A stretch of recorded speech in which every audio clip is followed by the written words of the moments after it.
আমাদের চ্যানেলটা বেশি করে দেখবি, সাবস্ক্রাইব করবি, শেয়ার করবি, লাইক করবি আর কমেন্ট করে জানাবি আজকের ভিডিওটা যেটা দিয়ে তোমাদের গল্পটা দেখাবো আর কি, সেটা তোমাদের কেমন লাগলো।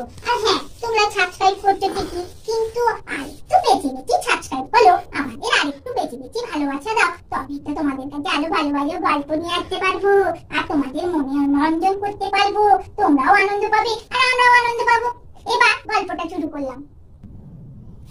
তোমার কথা না শুনে কালকে ভোরবেলা উঠে ফুল তুলতে গিয়ে বিপদে পড়েছিলাম। যদি রিক বাবু না থাকতো আমাকে মনে হয় সাপগুলো কামড়েই দিত, আর আমাকে আর ফিরে পেতে না। যাকগে, রিক বাবু গেছিল বলে বেঁচে ফিরে এলাম এ যাত্রায়।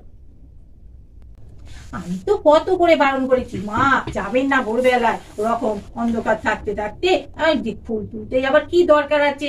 আরে ফুল যদি না থাকে বাগানে, নয় আপনার ছেলে একটু বাজার থেকে ফুল কিনেই নিয়ে আসবে, সেই দিয়েই পুজো করবেন। তা না, আপনি তো শুনবেনই না আমাদের কথা। দেখলেন তো কত বড় বিপদে পড়েছিলেন। যাক, ঠাকুরের কৃপায় বেঁচে গেছেন, এই না কত। আরে কি বলো যে বৌমা, আমাদের নিজেদের বাগানের ফুল আমরা পুজোতে দেবো না, অপর পাড়া থেকে লোক এসে ফুল তুলে নিয়ে যাবে, সেটা কি দেখতে ভালো লাগে? তুমি যে কি বলো, আমার নাতনিরা কত সুন্দর ফুল বাগান করেছে, আমি পুজো করব বলেই তো। ঠিক আছে, আপনি নয় ফুল তুলতেই যাবেন, তবে অত ভোরবেলা যাওয়ার দরকার নেই, বেলায় যা পাবেন সেইটা নিয়ে এসেই পুজো করবেন। ঠিক আছে বৌমা, তুমি যেটা বলছো সেটাই শুনবো, বেলায় গিয়েই ফুল তুলে নিয়ে আসবো। আরে জানি তো, কালকে না বাবা আর মায়ের বিয়ে ক্যাসেটটা দেখছিলাম, তোরা তো কোথায় গেছিলিস না, ওই জন্য মা আমাকে চালিয়ে দিল, আমি দেখছিলাম। দেখ, কিন্তু মা বাবার বিয়েতে তো আমি কোথাও ছিলাম না, তো কোথায় গেছিলাম বলতো? আরে তোকে তো মা বাবা কুড়িয়ে নিয়ে এসছে, ওই জন্যই তো তুই ছিলিস না, কিন্তু আমরা সবাই ছিলাম, আমরা কত কিছু খেলাম। হ্যাঁ রে, ঠিকই বলেছি রিঙ্কি দিদি, তোকে তো নিশ্চয়ই কুড়িয়ে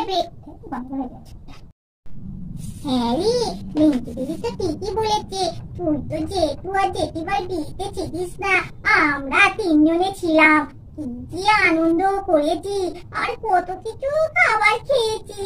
তুই তো আমাদের দেখতে পেয়েছিলিস না, আমরা জেঠু জেঠিমার পেছনেই তো বসেছিলাম। একদম মিথ্যে কথা বলিস না, কোথায় তোলাচ্ছিলিস? আমি তো তোদের একটুও দেখতে পেলাম না, মিথ্যে মিথ্যে তোলা বলি, তোলাও ছিলিস না। আমাকে কেন কুলিয়ে পাবে? মায়ের মতন আমাকে পুরো দেখতে পাই না, সবাই বলে মেয়েটার মুখটা পুরো একদম কি সুন্দর মায়ের মতন হয়েছে, আবার বলছিস আমি মায়ের মেয়ে ছেলে নয়, আমাকে কুলিয়ে পেয়েছে? মোটেই না, সব মিথ্যে মিথ্যে আমাকে বলছিস। দেখিস না রে, তুই দেখ, আর একটা কথা ভাব, আমাদের কিছু বললে আমরা কথা শুনি, আর তুই দেখ, তোকে একটা কথা বলো, তুই একদম কথা শুনিস না। তুই যদি জেঠিমার ছেলে হতিস, আর কি জেঠু জেঠিমার যদি ছেলে হতিস, তাহলে তুই জেঠু জেঠিমার কথা শুনতিস, তোকে তো কিচ্ছু বলে তুই শুনিস না, ওই জন্যই তো তোকে কুড়িয়ে নিয়ে এসেছিল, খুব কাঁদছিলিস, তারপর জেঠু জেঠিমা আমাদের এনে দেখালো, এই দেখ তোদের একটা ছোট ভাই এনেছে। আমি বললাম ওকে দিয়েছো তো বাইরে, একদম পচা আর কিরম কালো, কি বিচ্ছিরি দেখতে নিয়ে এসেছে। মোটেই না, একদম না, আমাকে কত সুন্দর দেখতে, আমি কি সুন্দর পচা, আমাকে মিটি মিটি বলছিস তোরা আমাকে কুলিয়ে পেয়েছে? একদম বাজে ছেলেগুলো, তোদের সবাইকে কুলিয়ে পেয়েছে। ঠিকই বলেছে, গুড্ডু দিদি আর গুডি সব ওরা ঠিকই বলেছে, তোকে না কুলিয়েই পেয়েছে কাকু কাকিমা, একদম বিচ্ছিরি দেখতে, তোর গা থেকেও একটা কিরম পচা পচা গন্ধ বেরোয়, ওই জন্যই বলি কেন লিখে গা থেকে পটা পটা গন্ধ ছাড়ে, বুঝতেই পারছিলাম না, আমি তোকে কুড়িয়ে পেয়েছে বলে ওই জন্যই পটা পটা গন্ধ ছাড়ে। ঠিকই বলে দিলে লিঙ্কি, ওটা না কত বলো আমার থেকে, ও আমাকে যেন ওতে দেখেছে, আমায় কুলিয়ে পেয়েছে, সব জেনে গেল। তুই তো দাঁড়িয়ে যা তো, আবার দাদা দিদিরা বলছে ওর সঙ্গে যোগ দিয়ে দিল, বাজে মেয়ে কোথা বলে। ঠিক আছে, আমি বৌমার কাছে যাচ্ছি, তাম্মির কাছে যাচ্ছি, গিয়ে জিজ্ঞেস করে আসছি আমাকে বাবা মা কুলিয়ে পেয়েছে নাকি, সবাই মিলে আমাকে মিটে মিটে বল। ও বম্মা, বম্মা তোমায় একটা কথা জিজ্ঞেস করবো, সবাই আমাকে লাগাচ্ছে, বলছে নাকি আমাকে আমার বাবা মা কুলিয়ে পেয়েছে, সেটা সত্যি গো? ওরে বাবু, ঠিকই তো বলেছে দিদি দাদা।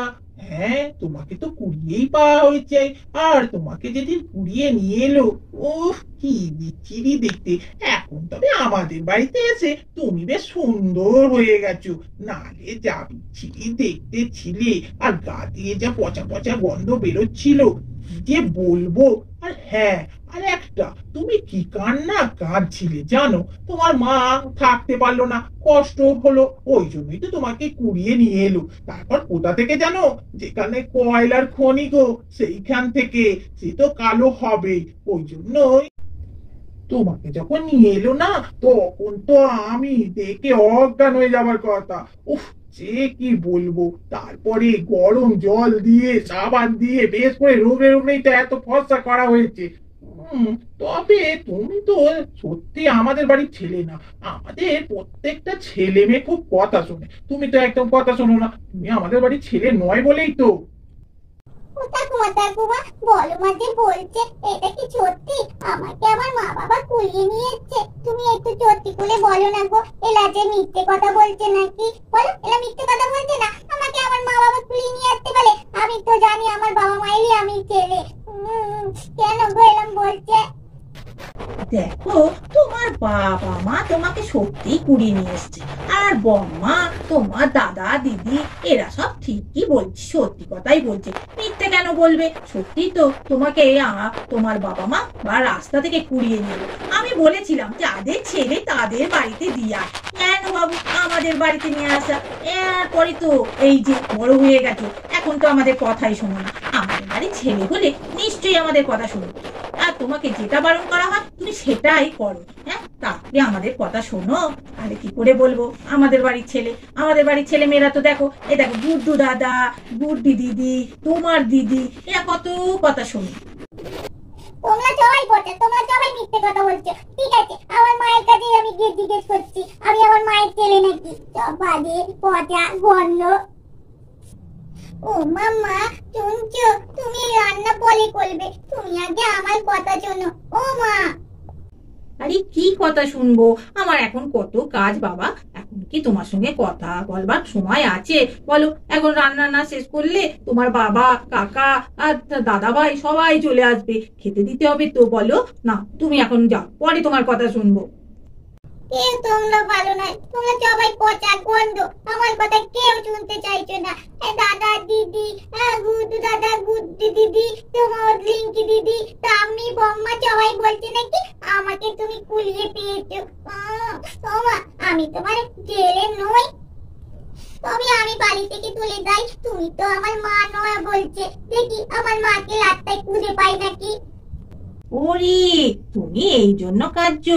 এ বাবা, এ দেখো আমার কোলে এসো, কোলে এসো দেখি। আমি দেখো আমার কাছে এসো, আমি বলছি। আরে দাদা দিদিরা তো তোমাকে মিচি মিচি বলে রাগাচ্ছে, তুমিও ওদের কথা বিশ্বাস করে দিলে। আরে তুমি তো আমারই ছেলে। এ দেখো, তোমাকে সবাই বলে না ওর মায়ের মতন মুখ হয়েছে, তাহলে তুমি আমার ছেলে নয় তো কার ছেলে? ওরা সব বাজে কথা বলছে। আর বম্মা আর ঠাম্মি তো তোমাকে রাগাচ্ছে, তুমি তো আমাদের বাড়িরই ছেলে। ও, আমি যদি তোমাদেরই ছেলে হই, তাহলে তোমাদের বিয়ের ক্যাচেতে কেন আমাকে দেখতে পাওয়া যাচ্ছে না? সবাই তো আছে, বলো পিচিমণি, ছোট কাকু সবাই, কিন্তু আমি নেই কেন? এ বোকা ছেলে, তুমি আমার বিয়েতে থাকবে কি করে? তুমি তো তখন ঠাকুরের কাছে পড়াশোনা করছিলে, আমার কাছে আসবে বলে। তো তুমি তখন ঠাকুরের কাছেই তো ছিলে। ভগবানের কাছে থাকলে তখন তুমি আমাকে দেখতে পাবে কি করে? তারপরে তো আমার বিয়ে হলো, তারপরে তো তোমাকে আমরা কিনে নিয়ে এলাম। তাহলে বুঝতে পারলে তো তুমি আমারই ছেলে, সোনা ছেলে। এবার যাও, দাদু দাদা দিদি আদের সঙ্গে গিয়ে খেলা করো, ওদের কথা একদম শুনবে না। আমি যখন বলছি তুমি আমার ছেলে, তুমি আমারই ছেলে। ও তাই? ওরা আমাকে মিথ্যে কথা বলছে, আমি তোমারই ছেলে। দেখেছো কত দূর দাদা দিদি গুলো আমাকে শুধু খালি কাঁদাচ্ছে। তেমনি বম্মাটা ঠাম্মাটাও। দাঁড়াও না, ওদেরও মজা একদিন আমি দেখাবো। আমাদের ভিডিওটা এখানেই শেষ করছি। টাটা।